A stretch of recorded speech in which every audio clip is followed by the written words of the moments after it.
Here are the three biggest takeaways from UFC Fight Night: Walker vs Zhang. Never count Johnny Walker out. Johnny Walker started the fight going full hams at Chimaev, shooting him for a takedown, messing it up immediately and ending up on bottom. But that is what Johnny Walker does best. Regardless of this, he got up on his feet and lost the first round, but he did throw some leg kicks, which ended up being the key to his success in the end. Halfway through round 2, he shot another calf kick, hit the perennial nerve of Zhang, and Zhang turtle shelled up. Walker followed him to the ground, raining down ground and pound, until Goddard had no other choice than to pull him off and end the fight. What's next for Walker? He did call out Yan in the post-fight interview. I would love to see that fight. Let me know in the comments who you'd like to see him fight next. Aljamain Sterling is him. Aljamain Sterling dominated Brian Ortega, winning a comfortable 50-45 decision. But unlike most of his fights, this wasn't a ground affair, with most of the fight, including the first 4 rounds, being a mostly stand-up affair.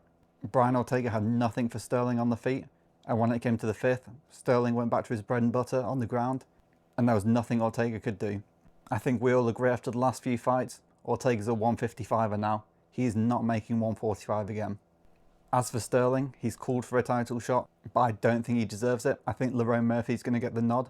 I'd love to see a matchup between Sterling and Arnold Allen on the December card later this year. Charles Johnson is the prospect killer. Charles Johnson killed another flyweight prospect in Loney Kavanagh, knocking him out at the end of round 2.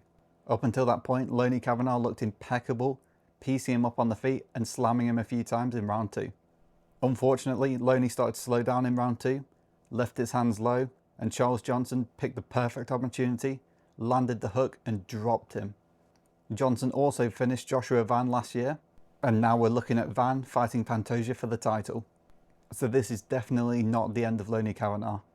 I could see comfortably in 18 to 24 months, Loney Kavanagh, top 5 prospect, probably fighting for a title. But this fight was a needed stumbling block for him. As always, let me know your highlights of the card, and be sure to follow for more MMA content.